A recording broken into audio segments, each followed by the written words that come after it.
Come in. Welcome. I'm Tammy Grimes. How many of us have harbored a bitterness or a deep-felt grudge that rankled, and that we could not forget or forgive? And when the fires of hate fester within, there comes a point where one can only be avenged by death. That is the theme of today's Mystery Theater adaptation of a story by Alexander Pushkin. Sergio, there's no one in my life but you. You say that so easily, Martha. Don't you know what you have done? You have never spoken to me like that before. I'm going home. You are not going home, Martha. You are going to listen to me. Sergio, let go of my arm. You're hurting me. Where were you last Thursday? And don't make up some story. I want to know where. And with whom.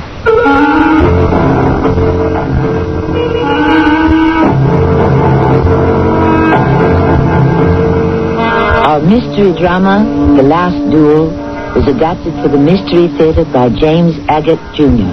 from a story by Alexander Pushkin. It stars Lee Richardson. I'll be back shortly with Act 1.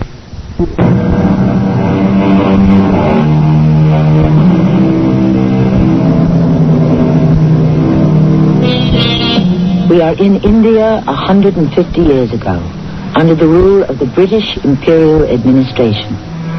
Officers and men are stationed in many parts of the country. They are reassigned, moved, lose old friends, and make new enemies. Sharing army life is no guarantee of lasting friendship. Our story begins during cemetery services for one Colonel Sergio, who died as mysteriously as the life he lived. Hard to believe the Colonel is dead, isn't it? I thought only the good die young. But however he died, he had it coming to him. You never liked Colonel Sergio, did you, Lieutenant? No, there wasn't much to like, was there? I mean, he didn't really open up to anyone. You never knew what he was thinking, did you? Can't you respect him for risking his life to wipe out a band of Pindari brigands single-handedly? You believe that story? Why not? It's the official one. An unofficial one was that he was shot in the back by one of his own men. Where did you hear that? Sergio had courage written all over him. Really? What about his running from the duel with me? The word for him is not courage, but cowardice. Lawrence, you're a fool. You don't know the first thing about his reasons. I know all I wish to know, Captain. He refused to defend his honor when he was challenged. You forget it was your honor, not his, that needed defending. You're so stupid.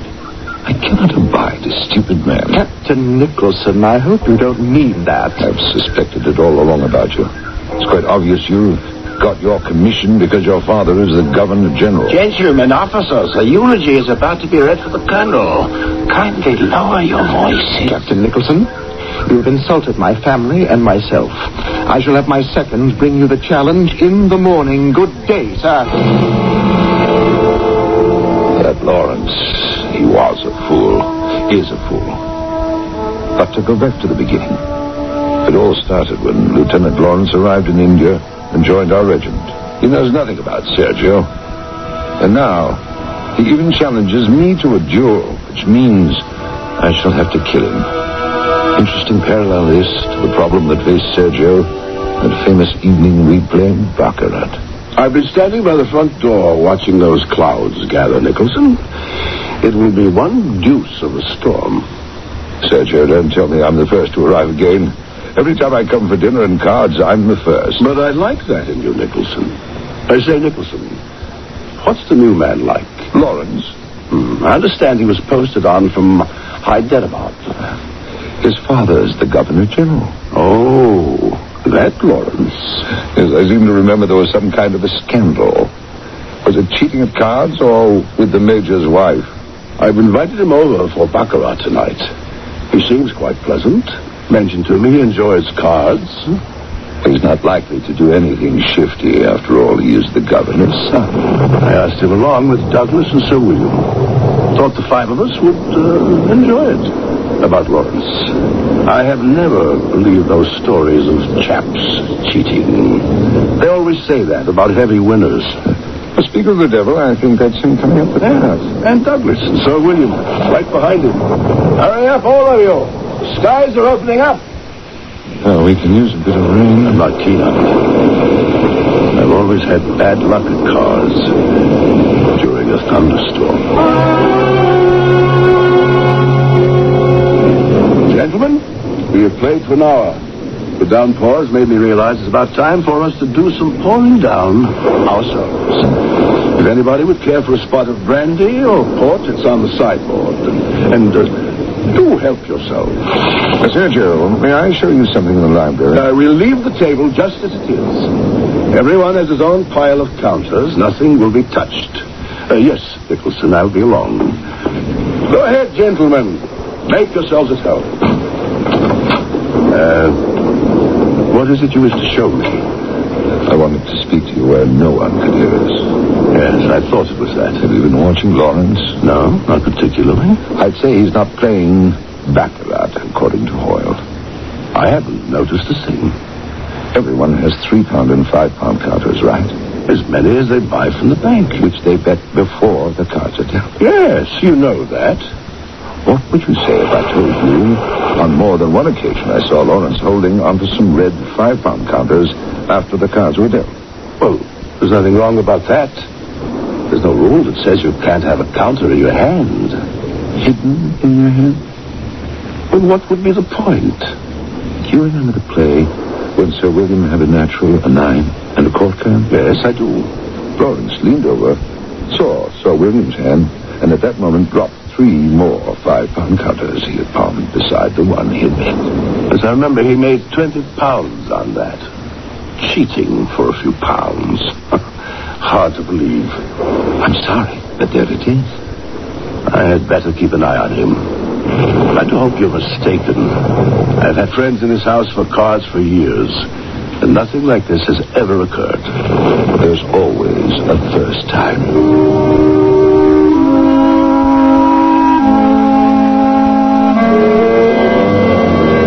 Gentlemen, I ask your indulgence, but I am closing the bank.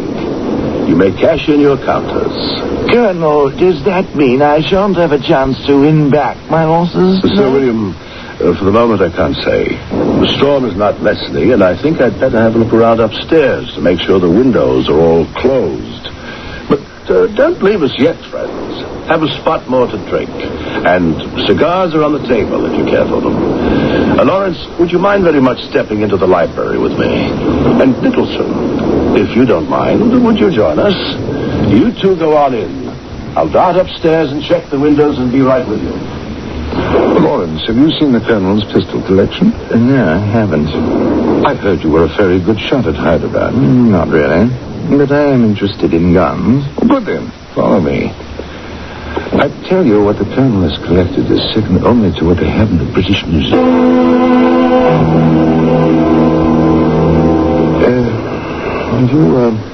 Have you any idea what the Colonel wants to talk to me about? Oh, he always likes to have a chat with the new man. How are you getting on? Not too badly. Where are the Colonel's guns? Right behind you. Let me show you his prize. Here. Hold it in your hand. It's quite light. Oh, Sergio, I was just playing curator in your small arms museum. All dry upstairs. Ah, Lawrence, you are holding the Colt. Oh, is it? I've heard of them, never had one in my hand before. I was lucky to get one. This is an original, made by Samuel Colt himself. Sergio, if you don't need me, I think I'll join the others. I do need you, and I'd like you to hear what I have to say to Lawrence. Yes, if you notice, when you cock the hammer, it automatically revolves the cylinder. Try it. It's not loaded. Ingenious, simple, useful, essential. I'd like to know why you wish to talk to me, Colonel. Lawrence, here in Kamfula, where we happen to be stationed, we do things a certain way. One does not cheat at cards. It is not done. You are joking, aren't you, Sam? Were I you, I wouldn't regard such an accusation a joke. My dear boy, the weather is abated. There is no reason for you to remain in a house where you are not welcome. I do not take insults lightly. Sergio, I'm all right. I saw it coming. Lawrence, are you off your head? Attacking a senior officer? That's an exceedingly valuable pistol you were tossing about. I don't care for insults, nor do I accept them and do nothing about them. Young man, you have dishonored my house. You will have the goodness to withdraw. And you are fortunate indeed that this card cheating happened in my sight. I shall withdraw. Sir, you will be hearing from my seconds in the morning. Good night. Not a word of admission or apology. I expected neither. You will duel with a man of lesser rank? It's difficult for me to see how a man like that can avenge his honor when he doesn't have any. You will have the choice of weapons, and the entire incident will end in blood. His blood. Perhaps not. He may think better of the challenge and not send his seconds around to me. I'm sorry to say Lieutenant Lawrence did send his seconds and, as is customary, offered Sergio a choice of weapons. But for some mysterious reason of his own, it quite shook me. Sergio made peace with the dishonest lieutenant and the duel was scotched. It became the scandal of the entire regiment. Nicholson, I believe I owe you an explanation. I asked you here because of this letter which I received today. It may be, Nicholson, you and I will never see one another again. Are you leaving the regiment? Later today. I've asked Captain Harkness to share duties with you. Not illness in the family, I hope. Not illness, but possibly death. My dear friend, I like you, and it would be painful for me to leave you with the wrong impression. I would never have such an impression.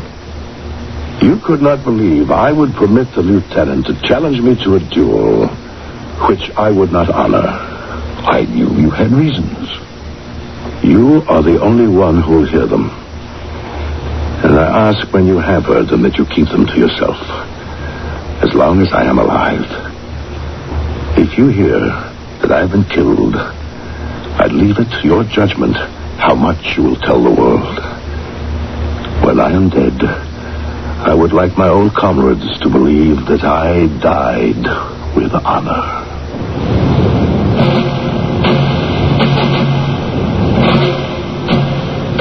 Do you remember when the lieutenant was caught cheating? The colonel said to him, "You have dishonored my house." A good name was what all men a century and a half ago wished to live and die by. As Iago says to Othello, "Good name in man and woman, dear my lord, is the immediate jewel of their souls. He that filches from me my good name robs me of that which not enriches him and makes me poor indeed." I shall return shortly with Act 2.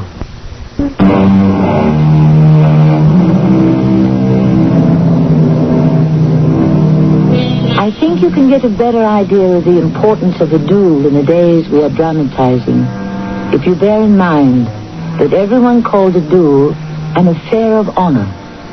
To disregard a challenge, for whatever the reason, was tantamount to turning tail and running. The curtain rises on Colonel Sergio's residence the afternoon of his departure. Sergio, do you feel more like telling me why you're leaving now? No, I thought I'd do a little more target practice and then we'll talk. Do you see I have placed a stone atop of each fence post? Let me just finish off the ones to the right of the gate.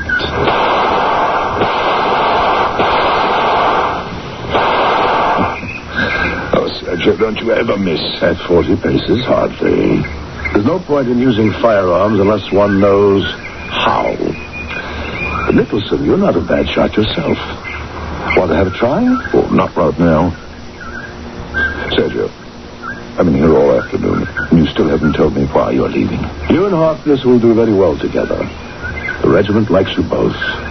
Is it a short trip or a long trip? I shall never come back here.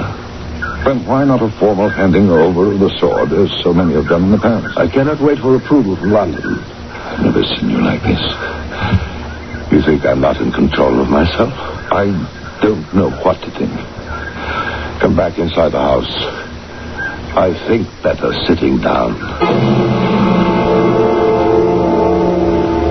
All right, the door is closed. We are alone.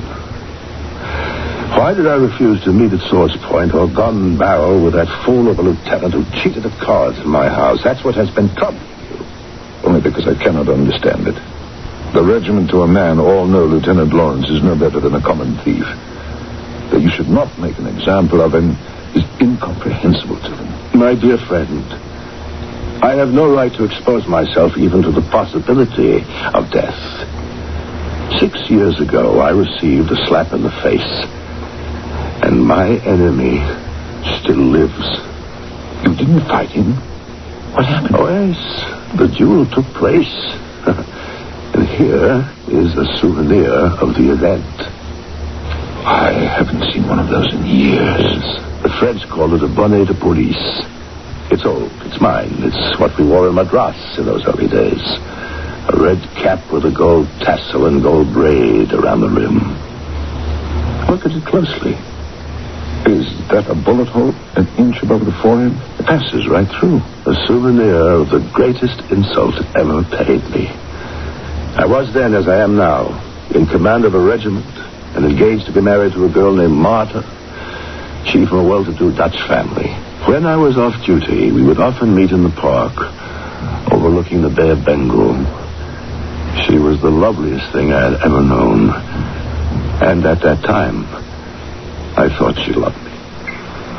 Sergio, there is no one in my life but you. How can you say that so quickly and so easily? Sergio, what a tone of voice. What have I done? You don't know. You have no idea. You have never spoken to me like this before. I'm going home. You are not going home. You're going to listen to me. Sergio, let go of my arm. You're hurting me. Where were you last Thursday? Thursday? Thursday? Don't make up some story. I want to know where and with whom. Darling, why are you like this? Papa had a business friend, a cotton grower from the Western District, and we all went for a sail in the bay. And then, why do you want to know this? Who was we all? Papa, Mama, and this gentleman and his son. At last, the truth. Then in the evening? We went to dinner at the club, and that is all. All? Yes. There was an orchestra. You danced? Well, of course. With the cotton grower's son? Yes. Does he dance well? Yes. But I wasn't interested in him. He's only a boy. Nevertheless, you danced quite a long time with him. Sergio, stop And he's this. not such a boy. He's in our regiment. Yes, I believe so. His father has a title. They are also Dutch. I think he's a count. You danced until midnight. Oh. You then walked into the gardens with him holding hands. I don't know who told you such untruths, but I was never in George's company alone. We were always chaperones. My dear Martha, I have friends. They have eyes. Until you come to me and apologize and promise you will never look at another man, I consider our engagement broken. You are unjust, and you are cruel. And I will never come on bended knee to you. Perhaps not. We shall see. Good night, Martha.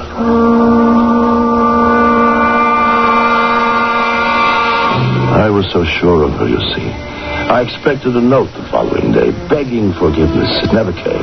Never. And all I succeeded in doing was driving her into a friendship with this George, who I believe didn't really care for her at all. A month later, I was in the Bombay Club. There was Martha and this George on the promenade floor. I was headstrong. Headstrong then and as stupid as our card-cheating lieutenant. I walked up to them while they were dancing and publicly insulted the young man. Did I hear you correctly, Colonel? You did, sir. I meant every word.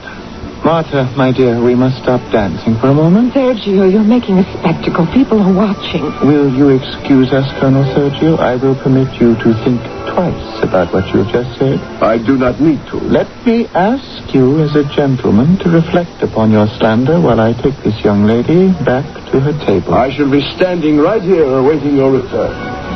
George, the Colonel is very headstrong. Don't go back to him. Leave him alone. No good can come of this. Martha, before I came to Madras, I heard you were engaged, so I understand your concern. The engagement is broken. I didn't realize it was the colonel of this regiment you were engaged to. It is not the most diplomatic way of making one's mark to hold in one's arms all evening the fiancé of the commanding officer. Sergio is a dead shot. I beg you, do not respond to his insult. It's precisely what he wants you to do. Martha, I cannot. For my sake. It is precisely for your sake I must go to him now. Please remain here at this table, and I shall come back to you. Sergio is dangerous. I know him. Try to understand. I could never look my father in the eye, or you, or myself, if I ran away. The colonel does not frighten me. I have a great deal of regimental business to attend to. I can wait for you no longer. I have come to bid you good night, Martha. With you, sir, I have no further word. You heard what I said, and I meant it. I have no idea, Colonel, why you spoke to me in such a manner. I have only recently joined your regiment. Colonel, please accept this answer to your insult. You know the consequences of striking a superior officer. I slapped you as a man, not as a walking uniform. Is it swords or pistols you prefer? Pistols? Sergio, what are you doing? It is madness. You provoked this. Why? Name the time and place, please, sir. Dawn today at the firing range. I shall be there with my seconds. I bid you both good night. George, what have you done? Sergio is the most accurate marksman in the regiment. Is he? We shall see.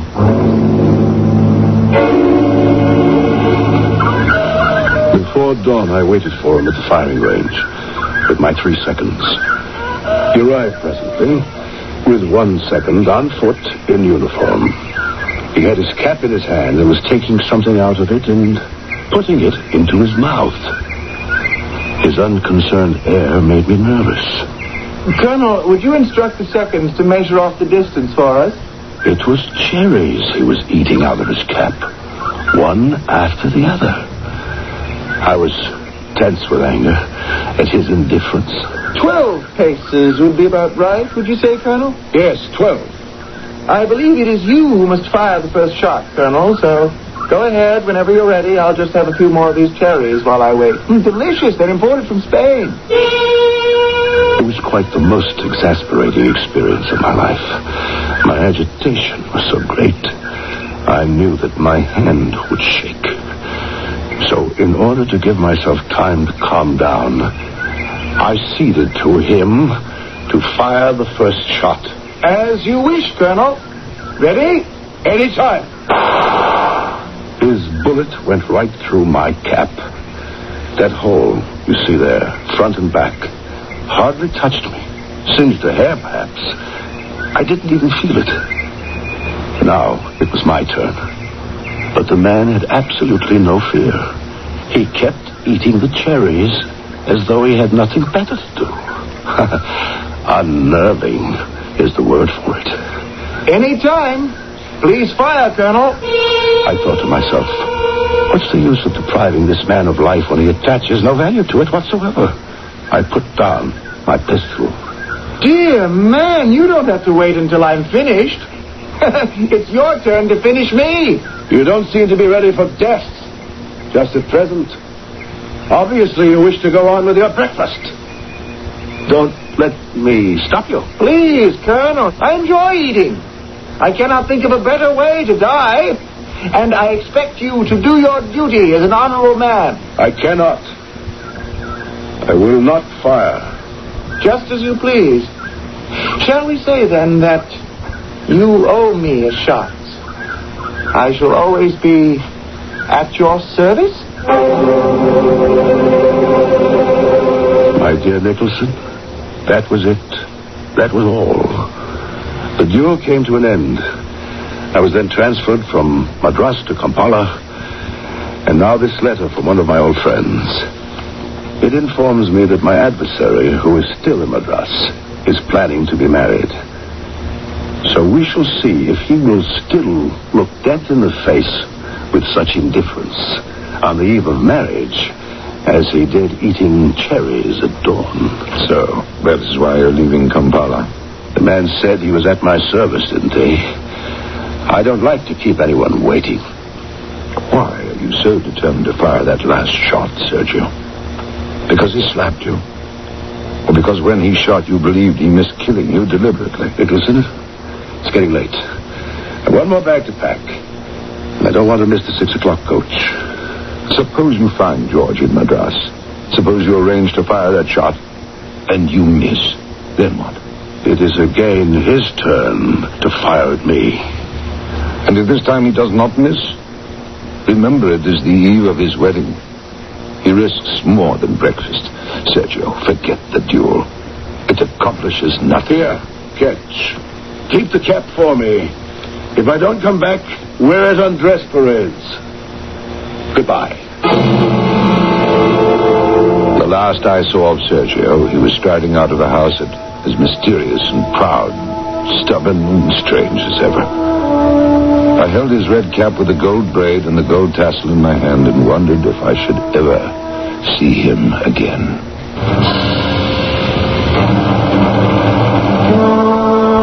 The Duel of Honor was a private encounter as the result of real or imagined insults. It started about the 15th century and spread over Europe. The macho men of the time flashed swords and pulled triggers. Even the British military code authorized dueling. But times change, don't they? By today's standards of behavior, any such private vendetta is called murder. I shall return shortly with Act 3.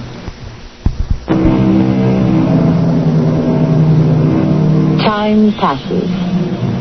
Colonel Sergio never returns to his regiment in Kampala.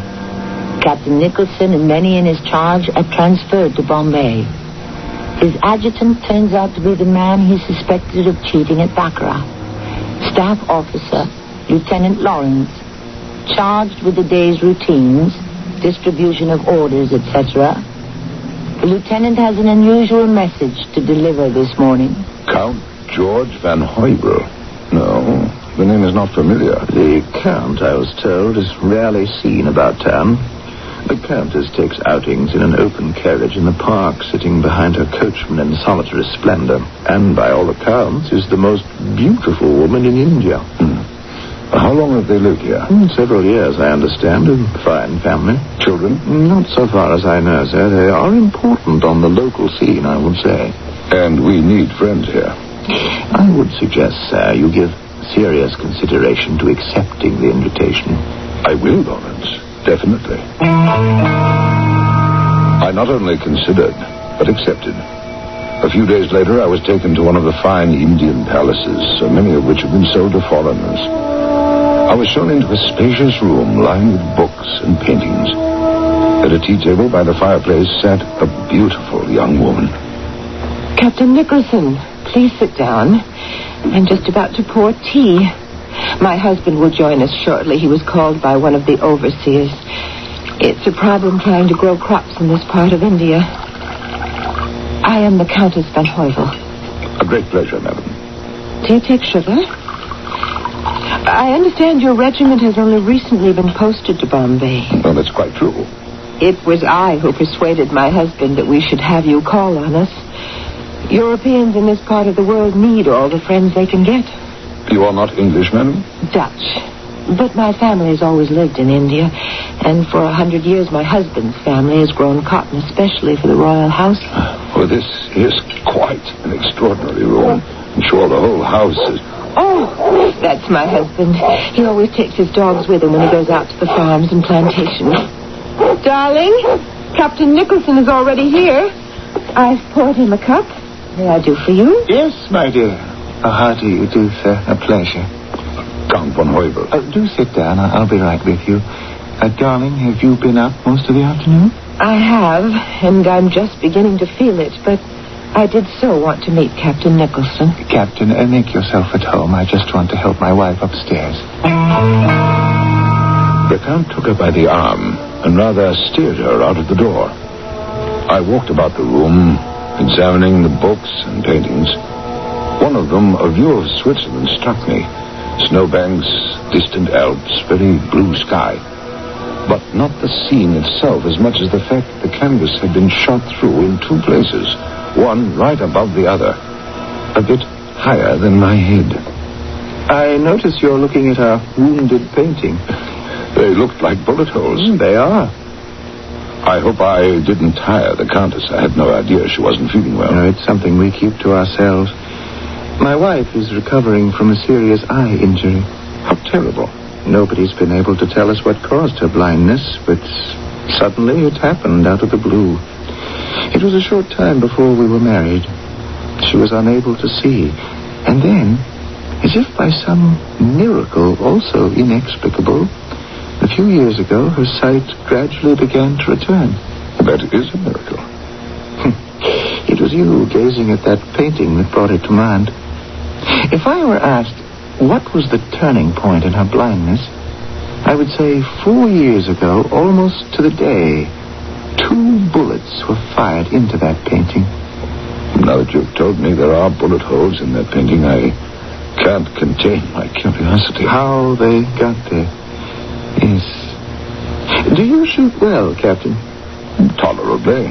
I was quite a good marksman, but I haven't touched a gun in 4 years. I'm sure I wouldn't be too bad a shot today if I had to. Oh, don't be too sure, Your Excellency. If you neglect to practice, your hand loses its cunning. A man, a valuable friend of the old days, he was the best shot I ever met. He used to practice with his pistols or gun 3 times a day, every day before dinner while drinking a glass of brandy.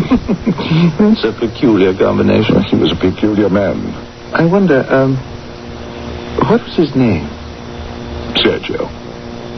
Colonel Sergio. You knew Sergio? Your Excellency, we were intimate friends. But it's a number of years, almost 5, since I've had any news of him. Then you knew him also? Yes, very well. Did he ever tell you of a strange episode in his life involving a duel which was never completed? The young man whom he insulted at a ball and who slapped him in return? Did he tell you the name of the young man? If he did, then I've forgotten it. I beg your pardon. Could it have been you? It was. And that snowy Swiss scene with the 2 bullet holes is a memento of our last meeting, Sergio's and mine. I hope you will forgive me for bringing up the subject. I had no idea. You see, I made it impossible for him to fire the last shot. And it is only right for you to know how Colonel Sergio revenged himself.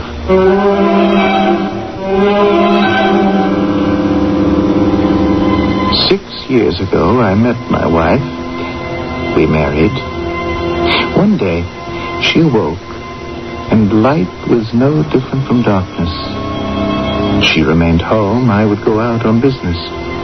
And one day, when I returned, I was told there was a man waiting for me in this room who would not give his name. He had 7 days' growth on his chin. Or more like 7 weeks. I didn't know him. You don't recognize me, Count. I'm afraid... George, take a good look.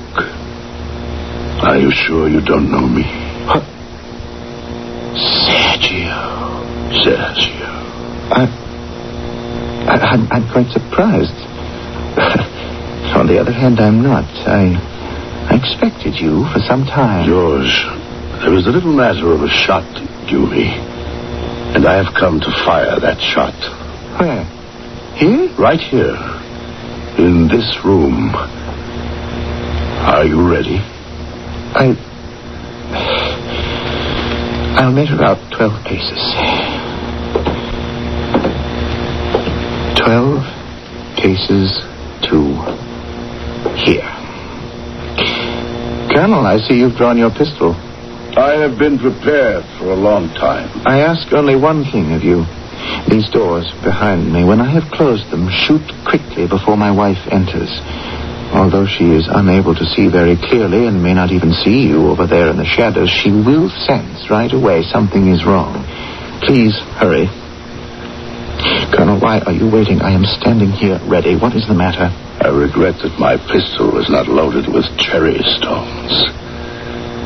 The bullet is heavy. What do you mean? You don't remember eating cherries that morning on the firing range? Oh, yes, I remember. But I was alone then. No one needed me or depended upon me. If I wanted to throw my life away, it was my doing. If I wished to be brave or foolhardy or dare you, no one but I would be hurt. But today, I have a loving wife who cannot see. Good heavens, man, have it over with. Shoot. Oh. Why are you lowering your pistol? It seems to me this is not a duel, but murder. And I am not accustomed to taking aim at an unarmed man. We shall begin again, as if it were that very morning on the firing range, and cast lots as to who shall fire first. I raised some objections. I feared that at any moment my wife would come in. I loaded my own pistol. We drew lots, and I drew the first number. Go ahead. You fire first at me. This is the second time you have missed me at 12 paces. Again, your bullet went narrowly over my head. I could smell it. Where did the bullet go? Into the wall? Are you still pretending you cannot hit me? The bullet hole is there, in the snowbank of that painting. Now it's my turn. And my friend, I shan't miss. I heard a shot. Oh, what is it? George? Where are you? George, are you all right? I'm right here, darling. There now. Calm down. I'm perfectly fine. You're not wounded, are you? How did your gun go off? Oh. There's someone in the room. Who are you? Who is it? Are you a thief? What do you want? My darling, we were playing a game. He's an old friend. You, sir, who are you? George, who is he? I assure you, we were only joking. Isn't that right, Sergio? What did you call him? It's Colonel Sergio. Do you remember him? Sergio? You? Come closer. It's hard for me to distinguish without bright light. He told me, Marta. I'm very sorry. It's going to be all right. They all say it. What are you doing here? What is that in your hand? You too, George. Both of you. With guns? We were both having a little joke, that's all. I once spoke to him in anger, and he slapped my face as a joke. Another time, he sent a bullet through my cap as a joke. Your humorous husband played his third joke today, firing at me from only 12 paces, yet missing me completely.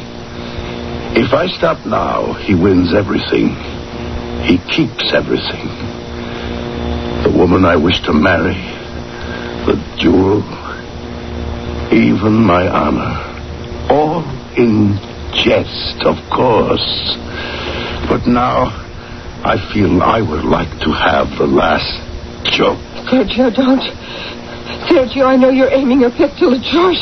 Don't, I beg you. Marta, get up from the floor. Aren't you ashamed? All right. Go on, Colonel. Are you going to fire or not?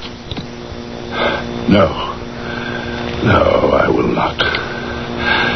I am satisfied. I've seen your confusion, your alarm. I forced you to fire at me. That is enough for me. You will never forget this hour. You will remember me. I leave you to your conscience. And then he turned to go. He stopped in the doorway, and looking back at the painting with my one bullet hole, almost without taking aim, he fired.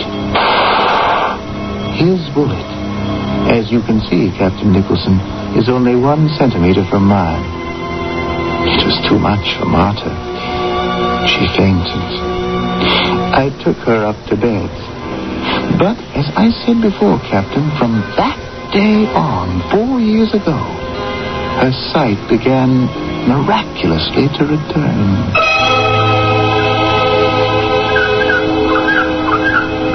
I stood at the gravesite, looking at the coffin containing the remains of the man who had died in action against the Pindari bandits.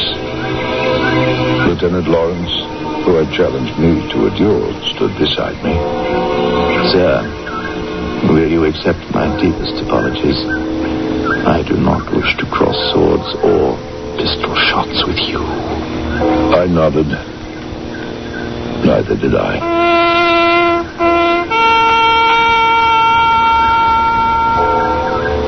4 men, I was one of them, slowly let go the ropes to lower our colonel. When the casket reached bottom, the gravediggers shoveled in the earth. The entire regiment, each man threw in a handful. I was the last. From under my tunic, I took Sergio's old red cap with the gold trim and the gold tassel and dropped it into the grave. It landed very close to his head. I could almost see him wearing it.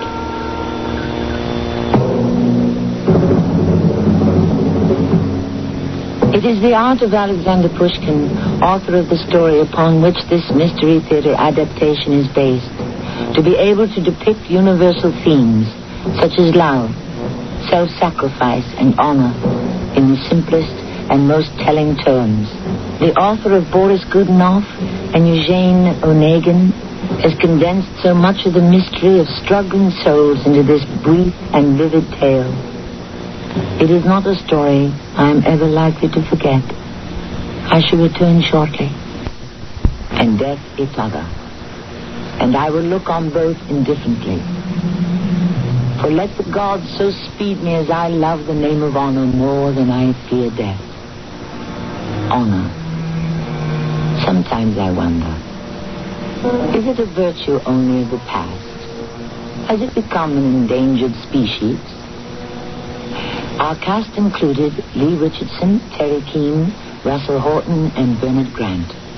The entire production was under the direction of Hyman Brown. And now, a preview of our next tale. Well, I might as well do it now and get it over with. Some way to celebrate the first day I get home.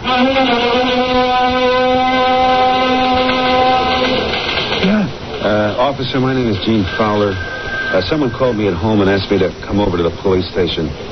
Is it about the speeding ticket? Jack, I think this is the man you're looking for. Somebody wants to see me? Don't turn around. Just stand facing the desk and put your arms behind your back. Hey. Hold your wrists closer together. Thank you. Stay right there and don't move. Hey, why are you putting handcuffs on me? What are you doing? Making sure you're not carrying a gun. Is he clean? Yeah. Write it down on the sheet. You can turn around now, Mr. Fowler. Will somebody please tell me what this is all about? What did I do? Mr. Fowler, you're under arrest for armed robbery. This is Tammy Grimes inviting you to return to our Mystery Theater for another adventure in the macabre. Until next time, pleasant dreams.